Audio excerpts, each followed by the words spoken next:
What is it Right. about the president that creates such energy and excitement? Well, I think his personality. It's like P.T. Barnum met Ronald Reagan. I mean, he's the greatest showman I've ever seen. And his policies are Reagan-like, but his ability to present himself is beyond anything I've ever seen in politics, quite frankly, entertainment. It was an hour and a half, and it seemed like 15 minutes. Senator, if you had to take a guess, who do you think President Trump would most like to face? I know he posed that question to the audience in the rally, and everybody seemed to cheer and say that Bernie was the best option. I disagree. If it were me, I would actually like to face off against Biden. What do you think the president really thinks? I think it's not his choice, and he's going to beat anybody that runs against him based on results. But you ask me, Bernie, I mean, how much of a difference do you want? I like younger. He'd be the young guy in the race.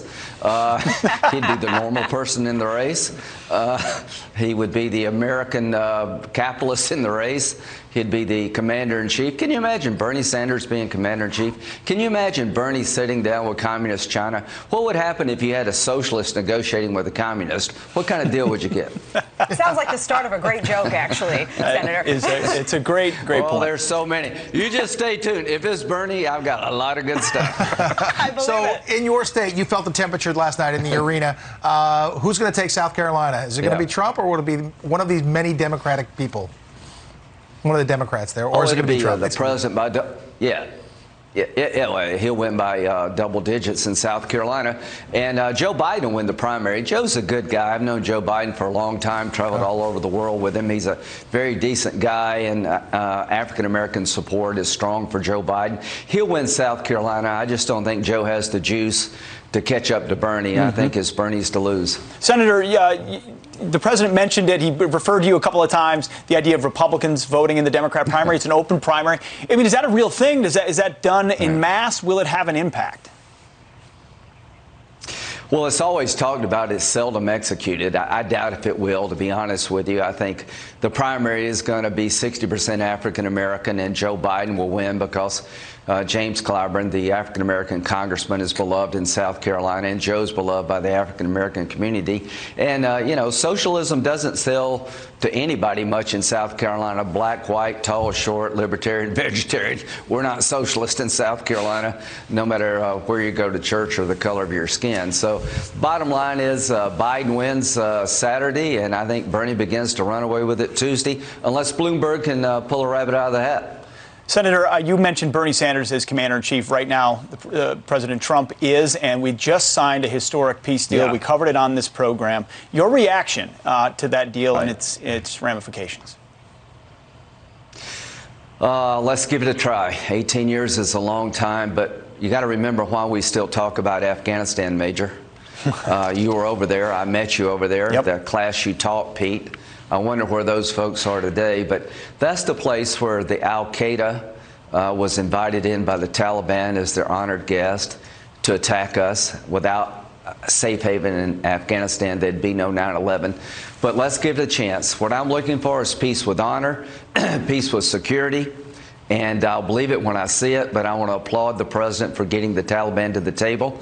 What happens next is an inter-Afghan dialogue where the Taliban reconcile with the rest of Afghanistan, consistent with the Constitution, honoring the rights of women. We have 8,600 troops there. Let's hold until we make sure it's safe to leave. This is a conditions-based withdrawal. We're not withdrawing all of our troops until it's safe to do so. ISIS-K still roams around Afghanistan. They want to hit the homeland, and Al-Qaeda is still present in Afghanistan. Senator, I'm very skeptical of follow-through from the Taliban on these conditions that are being stated. But I keep finding myself saying, well, what other option would the president have? Perhaps this is the best option. Is there another way that you could go about this? Because it seems to me that any sort of negotiation or peace agreement with the Taliban seems in itself a strange concept. Well, not really. The Taliban are part of Afghanistan. The Taliban didn't attack us on 9/11, but they set the conditions for us to be attacked. They're very radical in their philosophy, but they don't want to govern the world. They just want to take over Afghanistan. Because of people like Pete and the over 2,200 Americans who have died, 6 million women have gone to school. Women are in the workforce now. Minorities in Afghanistan have experienced life like nothing else before. Average life expectancy is going up. Our soldiers have made a difference. The Afghans are doing most of the fighting and dying.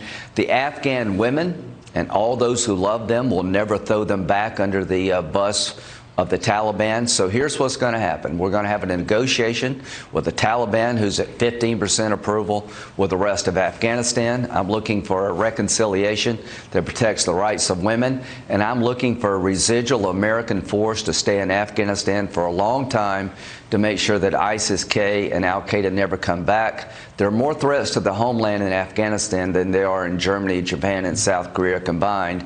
So it's in our interest for us to have a footprint. 8,600 is enough troops right now. If conditions get better, we can even go below 8,600. But we're not going to give away all the gains we fought so hard for to make Afghanistan not only safe for Afghan women, but safe for American women. Absolutely. Colonel Graham, which is how I knew you in Afghanistan. People may not know this, but still serving in the reserves, and oftentimes for your service, for your service would go to Afghanistan and visit the troops. So I don't know if you can hear me now, right now, Senator, but thank you for what you've done to support the warfighter in Afghanistan. Nobody's gone more to the battlefield than him, and you don't have to agree with every way he views the world, how long we should be involved, but he cares, and he gets it, and he's invested. And if he believes this is a deal that's possible, that's a very good sign. So thank you, Senator Graham, for coming on honestly didn't know he was a colonel. I didn't know either, until he snapped major at you. That sounded very, very quickly military. He visited our base in Kabul when I was there as an instructor at the Counterinsurgency Training Center, and he spoke to our guys. And he spent time hearing from us about what we were learning about the Taliban and other things. And he's gone over there more than any other U.S. senator and done his own service time there. So he knows about Afghanistan. He knows of what he speaks. No doubt about it. Colonel Graham, thank you very much.